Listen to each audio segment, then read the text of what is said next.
Hello friends, welcome back to my channel. आज हम देखेंगे most important MCQs from nervous system. तो पहला क्वेश्चन है, the outermost covering of the brain is called. Brain की जो सबसे आउटर मोस्ट कवरिंग होती है उसे हम क्या बोलते हैं? एरेक्नॉइड, ड्यूरा मैटर, पाया मैटर या फिर ग्रे मैटर। तो इसका सही आंसर है dura mater.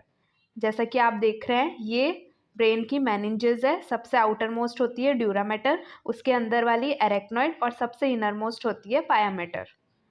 Second question, which lobe of the brain is responsible for processing visual information. यानी कि हमारे ब्रेन का वो कौन सा लोब है जो विजुअल इंफॉर्मेशन को प्रोसेस करता है? Frontal lobe, parietal lobe, occipital lobe या फिर टेम्पोरल लोब। तो इसका सही आंसर है occipital lobe.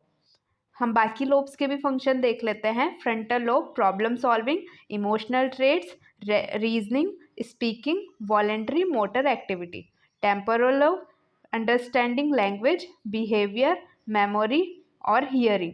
Brain stem breathing, body temperature, digestion, alertness और sleep.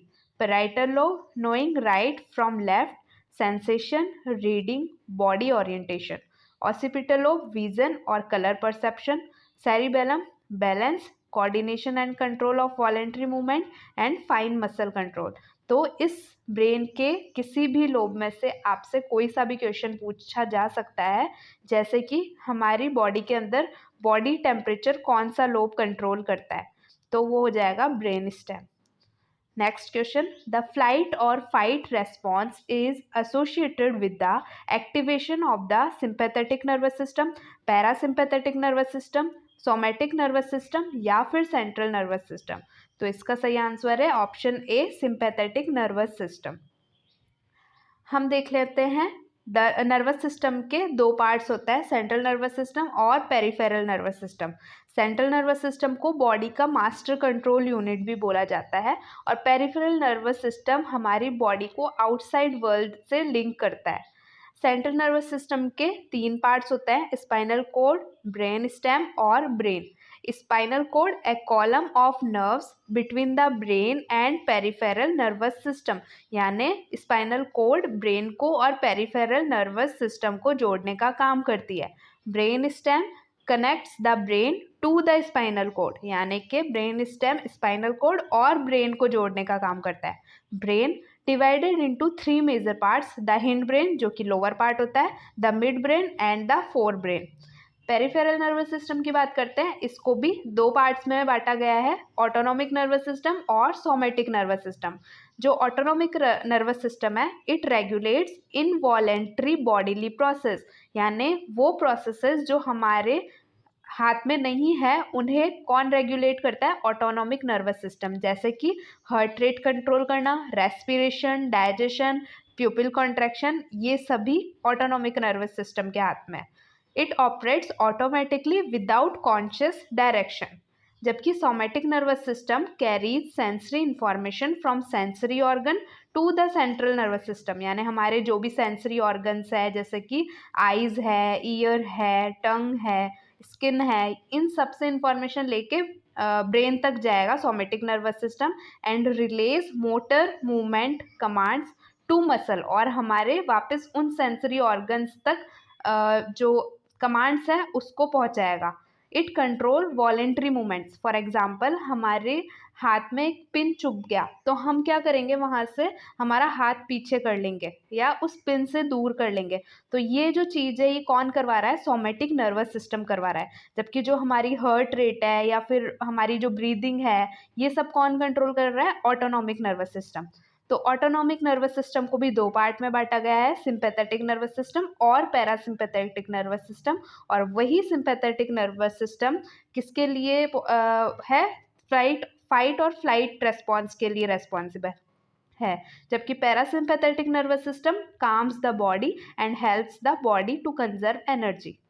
Next question, what is the primary function of the central nervous system? Digestion, coordination and control, respiration या फिर circulation.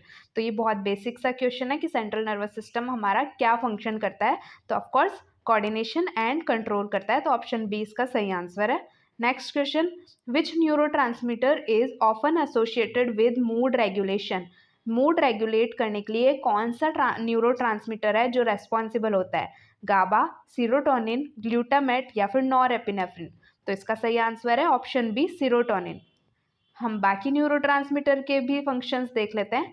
Adrenaline, fight और flight, produced in stressful situation, increased heart rate and blood flow, leading to physical boost and heightened awareness. Noradrenaline concentration affects attention and responding actions in the brain. Contract blood vessel, increasing blood flow. Dopamine pleasure वाला neurotransmitter माना जाता है। Feelings of pleasure, also addiction, movement and motivation, people repeat behaviours that lead to dopamine release.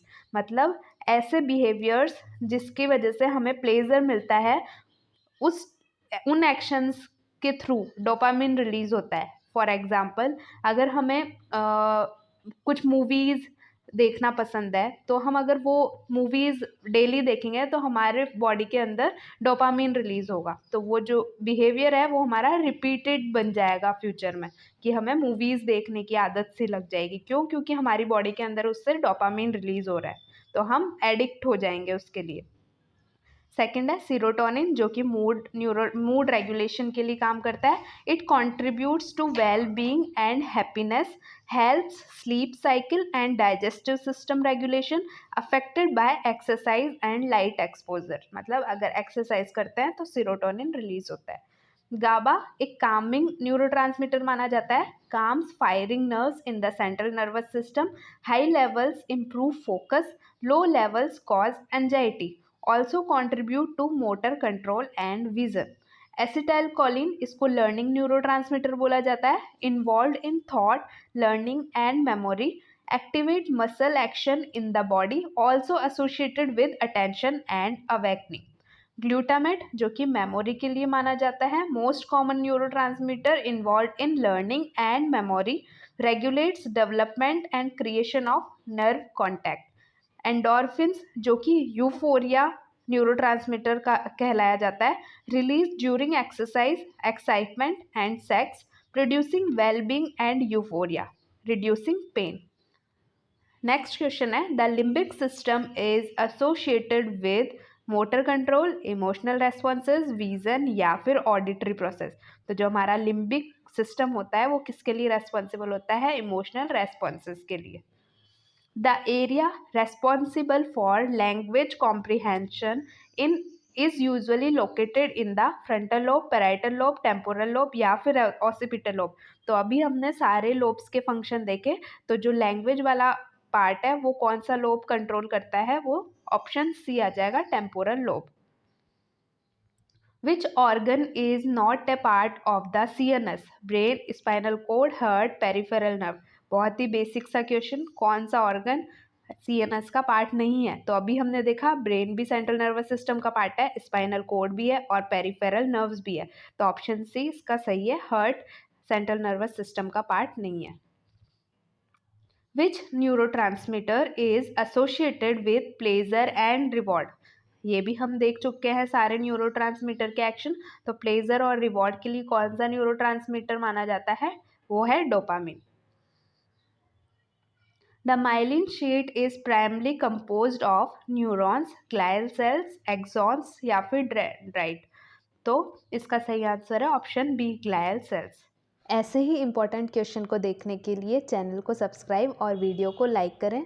Thank you for watching.